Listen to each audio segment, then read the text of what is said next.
오늘 본문 3절 말씀을 다시 보겠습니다.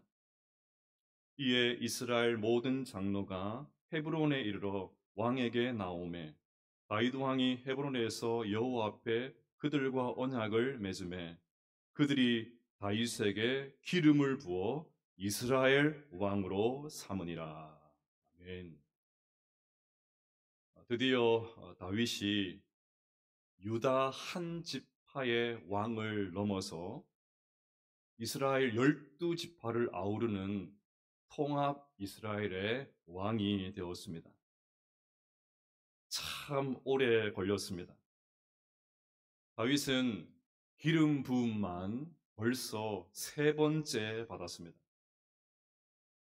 그래서 양을 치던 15살 다윗은 사무엘에게 처음으로 기름 부음을 받았지요. 그로부터 15년이 지난 다윗의 나이 30살이 되었을 때에 유다 지파 사람들이 다윗에게 기름을 부어서 유다의 왕으로 삼았습니다. 그리고 또 7년 6개월이 지나 3번째 기름 부음을 받았던 다윗은 마침내 이스라엘의 왕이 되었습니다. 그러니 다윗이 처음 기름 부음을 받고 무려 23년 만에 드디어 이스라엘의 왕이 되었습니다. 감사하고 또 감사한 일이죠. 하지만 인간적으로 생각을 해보면 참 징하지 않습니까? 징하다, 징해. 이 날을 위해서 무려 23년 전부터 준비하고 계셨던 하나님도 대단하시고 그 긴 세월 조바심 내지 아니하고 뚜벅뚜벅 여기까지 걸어온 다윗도 참 대단합니다. 지금까지 살펴본 대로 다윗이 왕이 될 때까지 힘든 시간이 많았습니다. 세세하게 다 기록을 해 놓지 않아서 그렇지 그동안 얼마나 많은 눈물의 시간을 다윗이 보내었을까요?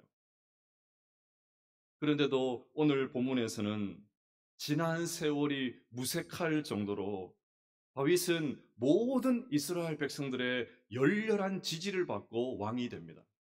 1절과 2절을 보십시오. 이스라엘 모든 지파가 헤브론에 이르러 다윗에게 나와 이르되 보소서 우리는 왕의 권륙이니이다. 전에 고 사울이 우리의 왕이 되었을 때에도 이스라엘을 거느려 출입하게 하시는 분은 왕이시었고 여호와께서도 왕에게 말씀하시기를 네가 내 백성 이스라엘의 목자가 되며 네가 이스라엘의 주권자가 되리라 하셨나이다. 지금 다윗이 모든 이스라엘 지파들의 대표들을 호출해서 불러 모은 것이 아닙니다. 그들이 제 발로 다윗을 찾아와서는 제발 우리의 왕이 되어 주십시오 부탁하고 있습니다. 그들이 하는 말을 들어보십시오. 왕은 우리의 고륙이니이다. 고륙이니이다.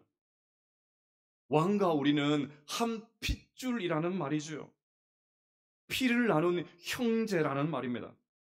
우리는 남이 아니라는 말입니다. 여러분, 인류 역사에서 최초로 골육 관계를 맺은 사람이 있는데 바로 아담과 하와입니다. 아담이 자신의 뼈로 만들어진 하와를 보면서 이렇게 탐복했습니다. 아담이 이르되 이는 내 뼈 중에 뼈요 살 중에 살이라 이것을 남자에게서 취하였은즉 여자라 부르리라 하니라. 이 구절을 근거로 하면 한 골육이라는 말은 부부라는 말입니다. 그러니 지금 이스라엘 백성들은 다윗에게 우리의 남편이 좀 되어 주십시오. 제발 우리의 남편이 좀 되어 주십시오. 우리말로 하면 지금 이스라엘 백성들은 다윗에게 청혼, 영어로 하면 프로포즈, 청혼 프로포즈를 하고 있습니다. 참 세상 오래 살고 볼 일이지요. 모든 이스라엘 백성들이 제 발로 자신을 찾아와서는 왕이 되어 주십시오. 자신이 우리들의 남편이 되어 주십시오. 그 하는 모습을 보면서 다윗은 만감이 교차했을 것입니다. 세상에 이런 날이 나에게 오는구나. 나에게 이런 날이 올 줄이야. 지난 23년 동안 너무너무 힘들었는데 나에게 이런 날이 올 줄이야. 이렇게 다윗은 온 이스라엘 백성들의 열렬한 지지 속에 공개 프로포즈를 받아서 이스라엘의 왕이 되었습니다. 자, 그래서 오늘은 다윗이 이스라엘의 왕으로 세워진 이 과정을 복기하면서 우리에게 주는 세 가지 도전을 한번 정리해 보도록 하겠습니다. 첫째로, 작은 일에 충성하면 큰 일이 주어집니다. 저는 오늘 다윗이 이스라엘의 왕으로 등극하는 장면을 보면서 마태복음 25장 21절 말씀이 떠올랐습니다. 그 주인이 이르되 잘하였도다 착하고 충성된 종아 네가 적은 일에 충성하였음에 내가 많은 것을 내게 맡기리니 내 주인의 즐거움에 참여할지어다 하고. 다윗은 기름 부음을 받고 곧바로 이스라엘의 왕이 되지를 못했습니다. 무려 23년이 걸렸습니다. 물론 사무엘에게 처음으로 기름 부음을 받았던 10대 시절에는 자신이 왕이 될 것이다 생각도 하지를 못했을 것입니다. 하지만 반대로 왕이 될 때까지 이렇게 오랜 시간이 걸릴지도 몰랐을 것입니다. 그런데도 다윗은 무려 23년이라는 이 긴 시간 동안 자신에게 주어진 자리에서 최선을 다했습니다. 나는 왕이 될 사람이다. 나는 사무엘 선지자에게 기름 부음을 받아서 그렇게 의시되지 않고 작은 일에 하나님께서 맡기신 일에 충성을 다했습니다. 그 작은 소소한 일상들, 그 작은 충성들이 모여서 마침내 통합 이스라엘의 왕이 되었던 것입니다. 처음에 다윗이 사울 왕에게 도망쳐 다닐 때에는 자기 한몸 건사하기도 힘들었습니다. 그런 그에게 무려 400명의 사람들이 찾아왔습니다. 도움이 되고 힘이 되고 시쳇말로 돈 되는 사람들 하나도 없었습니다. 전부 다 억울하고 원통하고 빚진 사람들이었습니다. 내 코가 석잔데 사울의 감시가 이렇게 삼엄한데 무슨 수로 그 많은 사람들을 데리고 다닐 수가 있겠습니까? 그런데도 다윗은 그 돈 안 되는 사람, 그 억울한 사람들, 그 힘이 되지 않은 사람들 수장으로서 충성을 다했습니다. 그랬더니 나중에 400명 가운데 200명이 더 붙어가지고 나중에는 600명이 되었습니다. 하나님께서 계속해서 다윗에게 더 많은 일을 맡기시는 것입니다. 그런데 여러분, 다윗을 찾아온 이 사람들은 전부 다 사울 왕의 통치 아래서 불만을 품고 피해를 당했던 사람들이었습니다. 그들은 입만 열면 세상이 왜 이래? 나라가 왜 이렇게 공정하지 못해? 온갖 피해를 입었으니까 도대체 나라가 왜 이래? 왜 이렇게 사는 것이 힘들어? 그런 말을 입에 달고 살았습니다. 그렇게 정의를 외치는 사람이라면 자신들이 좀 정의로워야 하지 않겠습니까? 그렇게 세상으로부터 피해를 당해서 피해 의식이 강하다면 자신들이라도 더 너그럽게 그렇게 살아야 되지 않겠습니까? 하지만 그들은 그런 인물들이 되지를 못했습니다. 자신들이 없는 사이에 아말렉이 쳐들어와 가지고 처자식을 다 포로로 끌고 가고 마을을 다 불태우는 그런 일들이 있었죠. 그러자 이 600명이 그 모든 책임을 다윗에게 지우고는 다윗에게 돌을 던지려고 했습니다. 하극상을 벌였습니다. 그동안 다윗에게 받았던 은혜가 얼마나 많은데 그 은혜는 아랑곳하지 않고 그냥 득달같이 달려들었습니다. 그랬던 자들이 나중에 처자식 다 데리고 오고 빼앗겼던 물건들 다 찾아오고 모조리 해소하니까 어떻게 합니까? 그 하극상을 벌였던 600명이 이제는 다윗을 칭송하기 시작합니다. 이것은 다윗의 전리품이다. 다윗이 우리에게 엄청난 승리를 줬다. 막 야단법석입니다. 존재의 가벼움, 우리 인간의 가벼움, 얕음, 천박함. 다윗이 이끌었던 사람들의 수준이 딱 요 정도였습니다. 그러니 성경에 다 기록을 해놓지 않아서 그렇지 마음 상하고 답답한 일들이 얼마나 많았겠습니까? 그런데도 다윗은 그 400명, 나중에 그 600명 끝까지 품고 충성합니다.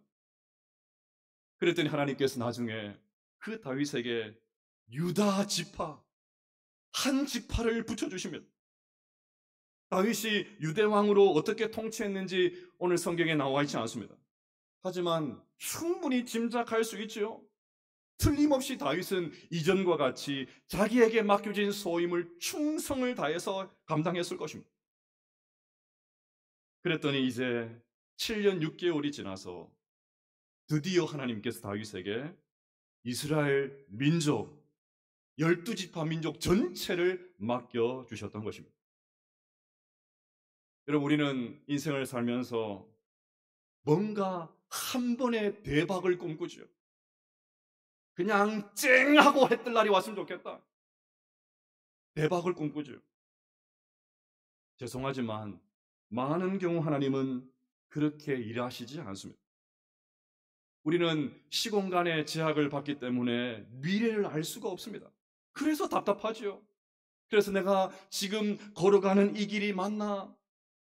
내가 이렇게 수고하고 애쓰는 것이 무슨 의미가 있나? 답답합니다. 그래서 일상을 시시하게 여기고 대충 삽니다.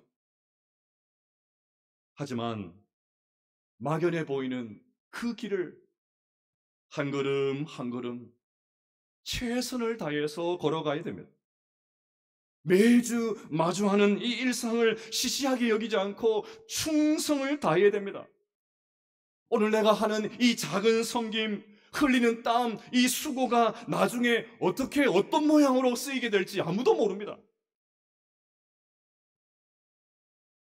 저는 지난 8월에 제 사역의 고향이라고 할 수 있는 한 교회 설립 30주년 기념 집회에 가서 설교를 하고 왔습니다. 올해로 30년이 된 그 교회가, 그 교회에서 제가 9년 동안 사역을 했으니까 꽤 오래 사역을 했죠. 나흘 동안 이어지는 집회 가운데 그 목사님께서 저에게 제일 첫 번째 첫날 설교를 해야 된다고 그렇게 얘기하셔서 얼마나 감사했는지요. 평생 잊지 못할 그 교회 가서 다시 초대받아서 15년 만에 설교한다고 생각하니까 얼마나 설레었던지요. 참 은혜의 시간을 보내고 왔습니다. 하지만 저도 처음에는 정말 인간적인 생각으로, 얕은 생각으로 사역지를 옮기던 그런 사람이었습니다. 첫 사역지는 규모가 아주 작은 그런 교회였습니다. 분명히 제가 전도사로 갔는데 성가대 베이스 파트로 찬양을 했습니다. 전도사 사역을 열심히 하고 나서 성가대 파트에 앉아가지고 베이스 부르고 지휘자 집사님 결석하시면 제가 지휘도 하고 물론 다른 모든 교회 사역도 거의 도맡아 했습니다. 분명히 제가 파트 사역자로 갔는데 실제 사역은 올 파트 사역이었습니다. 어서 이곳을 탈출해야 된다. 그 생각밖에 없었습니다. 결국 2년 만에 탈출에 성공했습니다.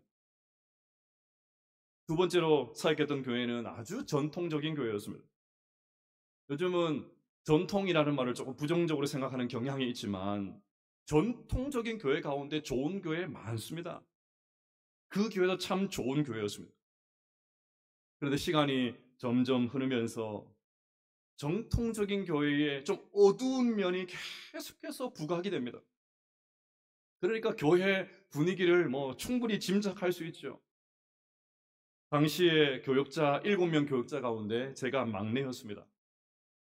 선배들이 사역을 마치고 교역자실 안에 들어오기만 하면 떠날 궁리만 합니다. 어떻게 하면 여기를 탈출할 수 있을까? 그 궁리만 합니다. 실제로 사역자들이 하나 둘 사역지를 옮겼고 저는 어떻게 했을까요? 저도 결국 옮겼습니다. 그렇게 해서 간 교회가 조금 전에 말씀드렸던 설립 30주년을 맞던 교회였습니다. 그렇게 도망치듯 갔던 교회 쉽지 않았습니다. 3개월, 6개월, 1년도 채 채우지 못하고 떠나는 교육자들이 제법 많았습니다. 지금까지 제가 했던 그런 모습을 비춰보면 저도 그 분위기에 편승을 해야 됩니다. 그런데 앞서 말씀드린 대로 저는 그 교회에서 9년을 사역을 했습니다. 그 교회를 아시는 분들은 제가 그 교회에서 9년 사역했다 하면 진짜 대단하다고. 어떻게 그 교회에서 9년 동안 사역을 했냐고 막 칭찬을 하십니다. 계기가 있었습니다. 지금은 장로님이시고 당시에는 안수 집사님이셨던 분과 차를 타고 이동을 하는데 그분이 대뜸 자신은 교역자들을 믿지 않는다고. 목사님, 저는 교역자들을 믿지 않습니다. 그렇게 이야기하십니다. 제가 너무 놀라가지고 무슨 말인가 했더니 3개월, 6개월, 1년 만에 교역자들이 계속해서 이동을 하니까 언젠가는 부목사님들 다 교회를 떠나게 될 텐데 괜히 정주었다가 나중에 너무 힘들다는 것입니다. 저는 그 말이 너무나도 아프게 다가왔습니다. 마치 하나님께서 인간적인 생각하고 판단하고 그렇게 교회를 이동하는 저에게 막 철퇴를 가지고 내리치시는 것 같은 그런 느낌을 받았습니다. 그래서 그때 다짐했습니다. 교회가 더 이상 나를 필요로 하지 않을 때 하나님께서 옮기라는 사인을 주시기 전까지 내 사사로운 감정으로 절대 교회를 옮기지 않으리라. 그 마음으로 충성을 다했습니다. 최선을 다했습니다. 그래서 그 교회 담임 목사님도 그렇고 성도님들도 그렇고 제가 사역했던 그 9년 동안 그때가 교회의 가장 하이라이트였다고. 제일 좋았다고. 저도 그때만 생각하면 얼마나 가슴이 따뜻해지는지요. 그런데 중요한 것은 그렇게 작은 일에 충성했더니 하나님께서 촌놈인 저에게, 제 고향이 어딘 줄 아십니까? 경북 영양군 청기면 정종리 1118번지. 지금도 하루에 버스가 3대, 4대밖에 안 들어갑니다. 완전히 깡촌. 그 촌놈인 저를 서울로 옮기셔서 정말 좋은 교회, 서울에 있는 교회 다 좋은 교회가 그 말이 아니고 정말 그 교회는 좋은 교회였습니다. 10년 동안 정말 후회함 없이 최선을 다해서 사역을 했습니다.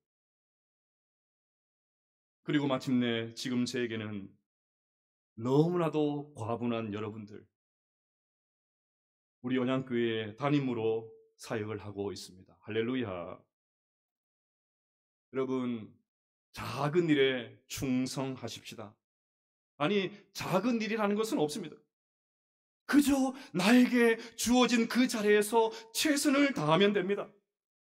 매일 반복되는 일상을 절대로 시시한 것으로 여기지 마십시오. 막막하고 답답하지만 한 걸음 한 걸음 충성하게 걸어가십시다. 작은 일에 충성했던 다윗에게 하나님께서 이스라엘을 맡겨주셨던 것처럼 작은 것에 충성한 우리에게 하나님께서 더 큰 신의 일을 맡겨주실 줄로 믿습니다. 둘째로 하나님께서 일하고 계십니다. 눈치가 빠른 분들은 지난주 설교 본문이 어디였습니까? 또 잊어버리셨죠? 사무엘하 2장이었는데 갑자기 오늘 사무엘하 5장으로 넘어왔다는 것을 눈치를 채셨을 것입니다. 건너뛴 3장과 4장 사이에 복잡한 일들이 많았습니다. 여기저기 돌발적인 상황이 많았습니다.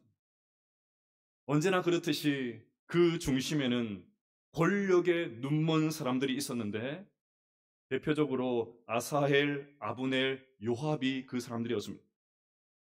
이들이 정치적으로 혼란한 이 틈을 비집고 들어와서 자신들의 야망을 이루려고 하지 않았다면 다윗은 훨씬 더 일찍 이스라엘의 왕이 되었을 것입니다.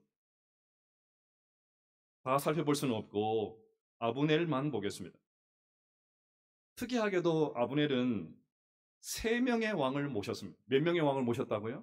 3명의 왕을 모셨습니다. 제일 먼저는 당연히 사울이죠. 아브넬은 사울왕의 군사령관이었습니다. 사무엘하 2장 8절입니다. 사울의 군사령관 넬의 아들 아브넬이 이미 사울의 왕 이스보셋을 데리고 마하나임으로 건너가.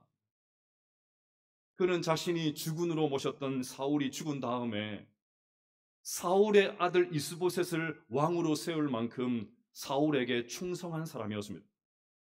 그러니 당연히 두 번째로 아브넬은 사울의 왕이었던 이스보셋을 왕으로 섬겼습니다. 사울이 전사했고 이제 다윗이 왕이 되려고 합니다. 만약에 다윗이 왕이 된다면 사울의 군사령관이었던 아브넬은 좌천되겠죠. 그래서 자신의 권력을 유지하기 위해서는 어떻게 해서든지 다윗이 왕이 되면 안 됩니다. 그래서 사울의 잔존 세력들, 다윗을 하지 않는 사람들 다 모아가지고 다윗을 거부합니다. 사울이 죽었으니까 사울의 아들이 당연히 왕이 되어야 된다는 것입니다. 그래서 사울의 아들 이스보셋을 왕으로 세워서 자신의 권력도 계속해서 유지하려고 했던 것입니다. 그런데 여러분, 한번 권력의 맛을 본 사람, 이 정도로 만족할 리가 없지요. 우리 인간의 욕심은 끝이 없습니다. 이스보셋을 허수아비로 세워놓고 이 아브넬 자신이 섭정을 하려고 했습니다. 호시탐탐 이스라엘의 왕자를 노렸습니다. 온 이스라엘 백성들에게 이스라엘의 실세는 이스보셋 왕이 아니고 자기 자신이라는 것을 만천하에게 알리기를 원했습니다. 그래서 사울의 후궁, 자신이 모셨던 그 사울 왕의 후궁을 취하는 그런 일까지 서슴지 않았습니다. 사무엘하 3장 7절입니다. 사울에게 첩이 있었으니 이름은 리스바요 아야의 딸이더라. 이스보셋이 아브넬에게 이르되 네가 어찌하여 내 아버지의 첩과 통간하였느냐 하니. 아니 어떻게 자신이 모셨던 사울 왕의 후궁들에게 이런 몹쓸 짓을 할 수가 있습니까? 그런데 권력에 눈이 멀면 얼마든지 그렇게 할 수 있다는 것이 역사가 우리에게 주는 교훈이죠. 결국 아브넬은 이 일로 인해서 이스보셋과 결별합니다. 그렇다고 이 정치적인 아브넬이 가만히 있을 리가 없죠. 그는 세 번째로 다윗을 왕으로 섬기려고 합니다. 아브넬이 가만히 보니까 한 지파밖에 되지 않은 유다는 점점 더 강盛해지고 무려 11지파나 되는 이스라엘은 점점 약해집니다.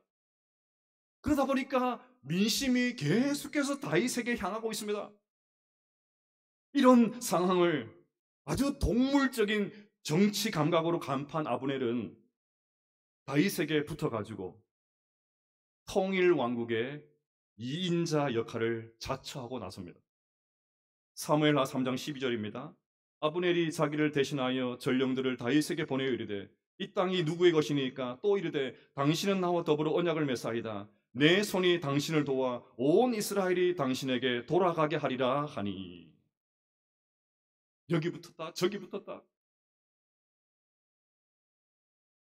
이런 아브넬과 같은 정치꾼들, 이런 정치꾼들이 국가가 혼란한 틈을 타서 개인의 사적인 이득을 취득하려 하지 않았다면 이스라엘 다윗은 훨씬 일찍 이스라엘의 왕이 되었을 것입니다. 이들만 없었다면 다윗은 유다 지파로서 7년 반을 보내고 있었지만 그 중에 이스라엘은 통일 왕국이 되었을 것입니다. 이런 자들이 상황을 복잡하고 어지럽게 만들지 않았다면 다윗은 벌써 이스라엘의 왕이 되었고 이스라엘은 더 부강한 나라가 되었을 것입니다. 하지만 여러분, 우리가 기억해야 될 것이 있습니다. 이런 복잡한 상황 속에서도 아브넬과 같은, 아살과 같은, 요압과 같은 정치꾼들이 온 국정을 혼란하게 만드는 그런 상황 가운데 있었지만 하나님께서는 여전히 일하고 계셨다는 사실입니다. 결국 이스라엘은 하나의 나라로 통일이 되었고 다윗 왕은 통일 이스라엘의 왕이 되었다는 것을 잊어버리면 안 됩니다. 우리 인간이 저질러 놓았던 수많은 악재 속에서도, 수많은 터널들 속에서도, 우리가 저지르는 수많은 실수 속에서도 하나님이 여전히 당신의 뜻을 이루고 계셨습니다. 이것이 우리의 소망입니다. 여러분, 때로는 우리를 힘들게 하는 사람들 때문에 잠을 설치기도 하고 복잡한 상황 때문에 발목에 잡혀서 한 발짝도 나가지 못할 때도 있고 도무지 출구가 보이지 않는 것 같은 어두운 터널 속에 들어갈 때도 있습니다. 하지만 하나님은 그 상황 속에서도 여전히 일하고 계신다는 것을 믿으시기를 바랍니다. 마침내 하나님께서 우리를 그 터널 밖으로 인도하실 것을 믿으시기를 바랍니다. 하나님은 당신의 뜻을 반드시 이루신다는 것을 믿으시기를 바랍니다. 그러니 내 생각대로 안 된다고 안달하지 마십시오. 내가 생각하지 못한 더 좋은 하나님의 방법이 있음을 기억하시기를 바랍니다.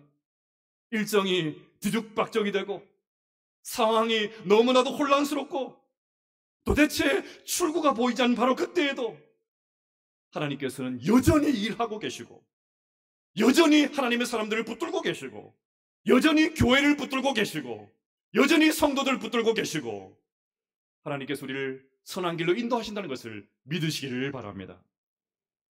마지막 셋째로 겸손입니다. 앞서 말씀드린 대로 이스라엘의 모든 지파 백성들이 다윗에게 와서는 머리를 조아립니다. 오늘 보면 6절 이후를 보면 또 다윗이 여부스 족속을 물리치고 나서 예루살렘을 정복합니다. 이때부터 이스라엘의 수도가 예루살렘이 되었던 것입니다. 이것만이 아닙니다. 5장 11절 말씀 우리 같이 한번 읽어볼까요? 5장 11절 시작. 두로왕 히람이 다윗에게 사절들과 백향목과 목수와 석수를 보내매 그들이 다윗을 위하여 집을 지으니. 아멘. 히람 왕 많이 들어보셨죠? 나중에 솔로몬이 성전을 건축할 때 이 히람이 성전 건축을 많이 도와줍니다. 그 정도로 히람은 당대 최고의 건축가였습니다. 그런 사람이 자신이 데리고 있었던 최고의 건축 전문가들을 다윗에게 보내주고 그것도 모자라서 모든 건축 재료들을 다 지원해서 다윗을 위해서 공짜로 왕궁을 지어줬습니다. 다윗이 얼마나 잘 나갔는지 감이 오시죠? 주변 나라들이 다 알아서 기고 있습니다. 이제 모든 것이 다윗을 중심으로 흘러가고 있습니다. 여러분, 이쯤 되면 사람들은 변질될 가능성이 높습니다. 자기 영광을 드러낼 가능성이 높아집니다. 내가 지난 24년 동안 얼마나 험악한 세월을 보낸 줄 알아? 그럴 가능성이 높습니다. 마치 대단한 사람이라고 된 것처럼 거들먹거리기 쉽습니다. 표정부터 거만해지고 어깨에 힘이 들어가고 건들건들하면서 걷기 쉽습니다. 그런데 오늘 다윗은 다릅니다. 12절을 보십시오. 다윗이 여호와께서 자기를 세우사 이스라엘 왕으로 삼으신 것과 그의 백성 이스라엘을 위하여 그 나라를 높이신 것을 알았더라. 여호와께서 자기를 세우사. 다윗은 지금 눈앞에 펼쳐진 이 일들 하나님께서 하셨다 정확하게 알고 있었습니다. 그래서 교만하게 하나님께 돌아갈 영광을 가로채지 않았습니다. 배은망덕하지 않았습니다. 다윗은 잘 나갈 때, 모든 사람들이 자기에게 굽신거릴 때 이것은 하나님의 은혜다, 자랑할 것이 아무것도 없다, 그 고백을 했습니다. 여러분, 잘 나가고 계십니까? 수중에 돈 좀 들어오셨습니까? 돈 좀 만지고 계십니까? 모든 일들이 원하는 대로 풀리고 있습니까? 사람들이 알아서 와서 막 굽신거립니까? 자랑할 것 없습니다. 다 하나님의 은혜입니다. 다 하나님의 역사입니다. 우리는 십자가 외에는 자랑할 것이 없는 사람인 줄로 믿습니다. 뭔가 힘을 가졌을 때 더 겸손해야 됩니다. 힘이 있을 때가 가장 위험한 순간이거든요. 철저하게 무릎을 꿇고 하나님이 하셨습니다. 지난 23년 동안 내가 너무너무 험악한 시간을 보내었지만, 그 24년 동안 내가 충성을 다했지만 내가 한 것이 아니고 하나님이 하셨습니다. 그것이 다윗의 고백이었습니다. 말씀을 정리하겠습니다. 사랑 여러분, 작고 하찮아 보이는 그 일을 충성하시기를 바랍니다. 그러면 하나님께서 우리에게 더 큰 일을 맡겨주실 줄로 믿습니다. 우리 인간이 저질러 놓은 수많은 악재 속에서도 하나님 여전히 일하고 계심을 믿으시기를 바랍니다. 그리고 모든 것을 마친 다음에 하나님께서 하셨습니다. 겸손히 하나님께만 영광 올려드릴 수 있는 우리의 삶이 되시기를 주님의 이름으로 축복합니다.